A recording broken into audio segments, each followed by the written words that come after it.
नमस्कार दोस्तों, आप पढ़ रहे हैं कक्षा 12वीं एनसीईआरटी गणित। आज आप पढ़ेंगे प्रश्नावली 5.1। तो इसके क्वेश्चन हम 22 तक कंप्लीट कर चुके हैं। आगे देखेंगे।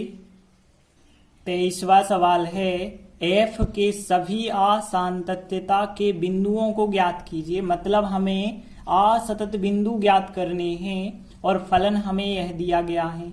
तो एक चीज हम देखें कि यहाँ पे 0 से बड़े के लिए यह फलन है, 0 से छोटे के लिए यह फलन है।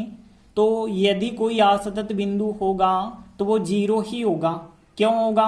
क्योंकि देखिए 0 के लेफ्ट में अलग फलन है, 0 के राइट में अलग फलन है। यदि हम बात करें 0 से छोटा फलन, तो देखिए 0 से छोटा यदि आप x बराबर -1, -2, -3 किसी के लिए भी निकालेंगे तो बार बार यही फलन लिया जाएगा, मतलब सतत हो जाएगा। तो यहाँ पे हम कह सकते हैं 0 से छोटी संख्याओं के लिए तो फलन सतत है, 0 से बड़ी संख्याओं के लिए फलन सतत है। अब हम x बराबर 0 पर चेक करेंगे। तो देखिए हमने लिखा हल, x बराबर 0 पर यदि हम चेक करते हैं तो पहले तो हमें लेफ्ट हैंड लिमिट ज्ञात करनी होगी। तो देखिए हम x बराबर 0 पर सबसे पहले लेफ्ट हैंड लिमिट ज्ञात करते हैं। तो लेफ्ट हैंड लिमिट कैसे ज्ञात होगी?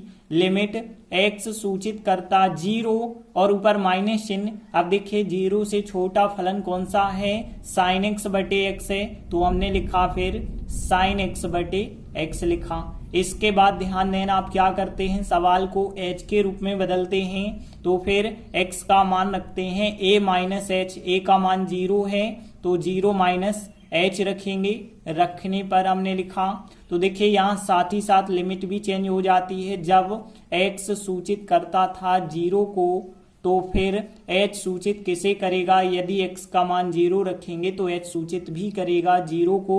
तो देखिए आगे फिर क्या हो जाएगा, यहाँ पे यदि हम देखें लिमिट यहाँ आ जाएगा, h सूचित करता 0 आएगा और यहाँ पे साइन x के स्थान पे आएगा 0 माइनस h आएगा। और यहाँ नीचे भी यदि हम बात करें h, तो h के स्थान पे क्या आ जाएगा? 0 माइनस h आ जाएगा। और आगे यदि आप सॉल्व करते जाएंगे तो देखिए लिमिट h सूचित करता 0, यहाँ पे देखिए साइन 0 माइनस h, मतलब यहाँ साइन माइनस का h आएगा और यहाँ पे नीचे भी माइनस h होगा। और आगे यदि हम सॉल्व कर देते हैं तो देखिए यदि लिमिट h सूचित करता 0, देखिए साइन माइनस का थीटा होता है तो माइनस चिन्ह हम आगे लिख सकते हैं। तो माइनस का साइन h और नीचे भी माइनस है तो माइनस से माइनस चिन्ह कट जाएगा। तो देखिए आपको यहाँ पे प्राप्त क्या हो गया है, लिमिट h सूचित करता 0 साइन h बटे h प्राप्त हो गया है। और देखिए आप लोगों ने एक नियम लिमिट वाले सवालों में पढ़ा होगा पिछली क्लास में कि यदि लिमिट थीटा सूचित करता है 0 को और साइन थीटा बटे थीटा होता है तो फिर उसका मान कितना होता है? 1 होता है। तो इस वजह से यहाँ पे भी आप देखिए लिमिट h सूचित करता 0 साइन h बटे h, तो यहाँ भी फिर मान कितना हो जाएगा? 1। तो इस प्रकार से लेफ्ट हैंड लिमिट का भी हमने मान निकाला।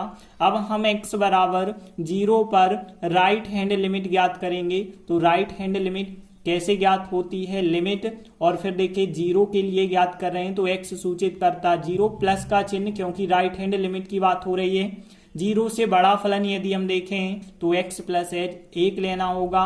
x प्लस 1 हमने लिया। देखिए सवाल x में है, h के रूप में आपको बदलना होगा।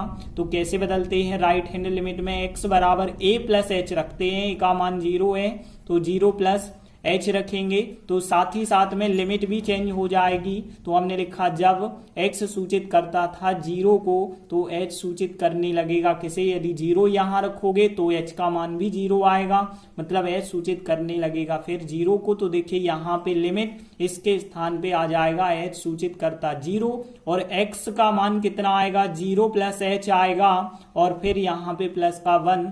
और देखिए यहाँ पे लिमिट h सूचित करता 0 और यहाँ पे h प्लस 1 आएगा। अब आप लिमिट अप्लाई करेंगे, मतलब h का मान 0 रखेंगे तो 0 प्लस 1। आंसर मिलेगा 1। तो देखिए left hand limit right hand limit तो बराबर आ चुके हैं। अब हमें फलन का मान ज्ञात करना होगा, मतलब एफ ए का मान। तो देखिए अब हम क्या ज्ञात करते हैं, अब x बराबर 0 पर एफ ए ज्ञात करेंगे। एफ ए मतलब f0 ज्ञात करेंगे। तो देखिए बराबर वाला फलन कौन सा था, बराबर वाला फलन था x प्लस 1। x के स्थान पे 0 यदि रखेंगे तो कितना आ जाएगा, 0 प्लस 1 आएगा, और यदि सॉल्व करेंगे तो 1। अब आप कह सकते हैं x बराबर 0 पर left hand limit right hand limit और f0 तीनों बराबर हैं, और यदि तीनों बराबर हैं तो कह सकते हैं अतः x बराबर 0 पर फलन सतत है। लेकिन देखिए हमें सवाल में तो असतत बिंदु बताने थे। तो देखिए x बराबर जो 0 बिंदु था उसके लिए तो फलन सतत हो चुका है, मतलब यहाँ कोई भी असतत बिंदु नहीं होगा। तो देखिए हमने लिखा इस प्रकार, जो fx फलन था उसका कोई भी असतत बिंदु नहीं होगा। तो प्रश्न 23 कंप्लीट हुआ। इसके बाद अगला 24वां क्वेश्चन है, निर्धारित कीजिए या जांच कीजिए, एक ही बात है, कि फलन जो fx दिया गया है और यहाँ पे भी दो भागों में है, एक फलन है x बराबर नहीं है 0 के लिए, एक फलन है x बराबर है 0 के लिए। अब हमें चेक क्या करना है, क्या यह फलन जो है सतत फलन है या सतत फलन नहीं है। तो देखिए यहाँ हम x बराबर 0 पर ही चेक करेंगे, क्योंकि x बराबर 0 ही वह बिंदु है जो असतत हो सकता है। यदि 0 पर सतत हुआ तो पूरा फलन सतत हो जाएगा। क्यों हो जाएगा, क्योंकि x बराबर 1 की यदि बात करें तो यहाँ पे 1 के लिए यह फलन लिया जाएगा। x बराबर 0 के लिए यदि आप लेफ्ट राइट निकालते हैं और फलन का मान निकालते हैं तो यहाँ अलग अलग फलन लिए जा सकते हैं। तो हम कह सकते हैं यदि असतत बिंदु होगा तो वो 0 ही होगा। तो x बराबर 0 पर ही चेक कर लें, यदि 0 पर सतत हुआ तो पूरा फलन सतत हो जाएगा। तो x बराबर 0 पर सबसे पहले हम लेफ्ट हैंड लिमिट ज्ञात करेंगे। तो देखिए लिमिट x सूचित करता 0 माइनस चिन्ह लगाते हैं, और 0 से लेफ्ट में, देखिए 0 से लेफ्ट में वैसे तो यहाँ पे बताया नहीं गया लेफ्ट राइट, लेकिन यदि देखें 0 के बराबर लेते हैं तब यह फलन 0 के बराबर नहीं लिया गया है, मतलब 0 के लेफ्ट में आपने लिया होगा। तो आपको यह फलन लेना होगा x वर्ग साइन 1/x लेना होगा। इसके बाद हम क्या करेंगे, इस सवाल को h के रूप में बदलेंगे। तो x बराबर फिर हमें 0 माइनस h रखना होगा, लेफ्ट हैंड लिमिट की बात हो रही है। तो यहाँ लिमिट भी चेंज हो जाएगी, जब x सूचित करता था 0 को तो फिर h सूचित करने लगेगा किसे, 0 को। देखिए यहाँ पे यदि आप मान रखेंगे तो लिमिट, और यहाँ पे क्या आ जाएगा, अब h सूचित करता 0 आएगा, x के स्थान पे x का मान 0 माइनस h वर्ग आ जाएगा, और फिर यहाँ पे साइन आएगा, और फिर x का मान कितना रखेंगे आप, 0 माइनस h रखेंगे। और आगे यदि आप सॉल्व करते जाएंगे तो देखिए लिमिट h सूचित करता 0 आएगा, और यहाँ पे माइनस h का वर्ग करेंगे तो प्लस का h वर्ग आएगा। और यहाँ पे यदि हम देखें तो साइन, और फिर यहाँ पे 1 माइनस का h आ चुका है।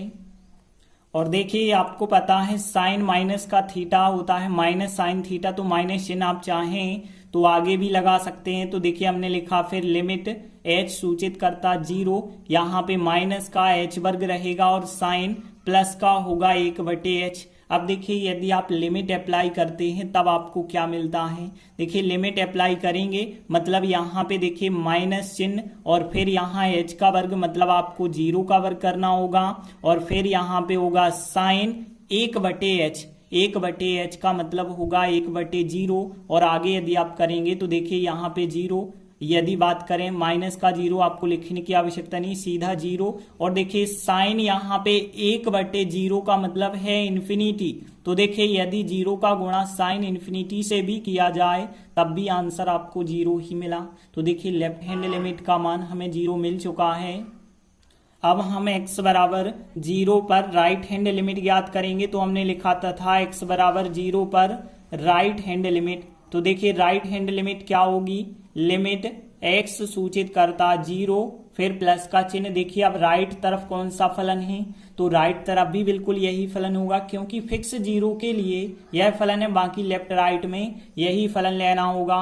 तो फिर एक्स वर्ग साइन 1/x ही लेंगे। इसके बाद हम क्या करेंगे, x को h के रूप में बदलेंगे। तो x बराबर, देखिए राइट की बात हो रही है तो फिर 0 + h रखना होगा। तो देखिए यहाँ पे फिर क्या प्राप्त होगा, साथ ही साथ लिमिट भी चेंज हो जाएगी। जब x सूचित करता 0+ था तो फिर h सूचित करेगा 0 को। तो देखिए यहाँ पे फिर हमें क्या प्राप्त होगा, लिमिट इसके स्थान पे आ जाएगा, h सूचित करता 0, x वर्ग के स्थान पे आएगा 0 + h का वर्ग आएगा। और यहाँ साइन और 1/x की बात करें तो 1/0 + h आएगा। और आगे यदि आप इसे सॉल्व करेंगे तो देखिए लिमिट h सूचित करता 0 और यहाँ पे h वर्ग और यहाँ पे साइन 1/h। अब लिमिट यदि आप अप्लाई कर देते हैं तो देखिए हमें क्या प्राप्त होगा, फिर यदि लिमिट अप्लाई करेंगे तो 0 का वर्ग होगा, साइन 1/0 हो जाएगा। तो फिर वही कंडीशन के 0 × साइन यहाँ पे इन्फिनिटी हो जाएगा और 0 का गुणा किसी से भी करें आंसर 0 हो जाएगा।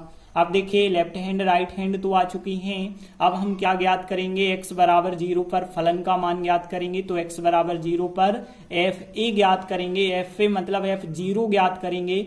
और देखिए यदि 0 बराबर लेते हैं तो फलन का मान कितना लेना होगा, आपको 0 लेना होगा। तो यहाँ पे हमने 0 लिया। अब आप देख पा रहे होंगे कि left hand limit, right hand limit और फलन तीनों बराबर हैं। तो देखिए यहाँ पर x बराबर 0 की बात करें तो left hand limit, right hand limit और f0 तीनों बराबर हैं। तो हम कह सकते हैं अतः x बराबर 0 पर फलन सतत है। और यदि x बराबर 0 पर फलन सतत हो गया है तो पूरा फलन सतत होगा, क्योंकि x बराबर 0 ही वह बिंदु था जो असतत कर सकता था। तो फिर हम लिख सकते हैं इस प्रकार, दिया गया फलन सतत है। तो 24वां सवाल भी कंप्लीट हुआ। इसके बाद देखते हैं 25वां क्वेश्चन है, f के सातत्य की जांच कीजिए। मतलब आपको पता करना है यह फलन सतत है या सतत नहीं है।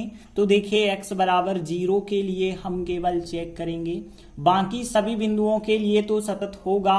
तो यदि x का मान 0 नहीं है, मतलब 1 से बड़ा है या 0 से बड़ा है हम कह सकते हैं, तो फिर यहाँ पे यही फलन आपको लेना होगा। 0 से छोटा है तब भी यही फलन लेना होगा। तो फिर हम x से छोटे या बड़े के लिए सतत नहीं करेंगे, क्योंकि उनके लिए तो ऑलरेडी पहले से ही सतत है। x बराबर केवल हम 0 पर चेक करेंगे। तो देखिए हमने लिखा, फिर यहाँ पे सबसे पहले हम x बराबर 0 पर चेक कर रहे हैं। तो इस पर हम लेफ्ट हैंड लिमिट ज्ञात करेंगे। और लेफ्ट हैंड लिमिट आपको कैसे ज्ञात करनी होती है, लिमिट x सूचित करता 0 माइनस का चिन्ह और लेफ्ट की ओर यदि आप देखें तो लेफ्ट राइट तो यहाँ है ही नहीं, बराबर नहीं है 0 के, यही लेफ्ट वाला फलन लिया जाएगा, sine x minus cos x। अब देखिए यहाँ पे x है तो आपको h के रूप में बदलना होगा। तो x बराबर हम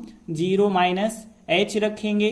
तो देखिए साथ ही साथ लिमिट भी चेंज हो जाती हैं। तो देखिए जब x सूचित करता था 0 माइनस की ओर तो फिर h सूचित करने लगेगा 0 को। अब देखिए यहाँ पे यदि आप मान रख देंगे तो देखिए यहाँ पे क्या बन जाएगा, लिमिट h सूचित करता 0 और यहाँ साइन x की बात करें तो x का मान 0 - h आएगा। तो 0 - h रखा हमने, माइनस कॉस और यहाँ भी 0 - h रखा।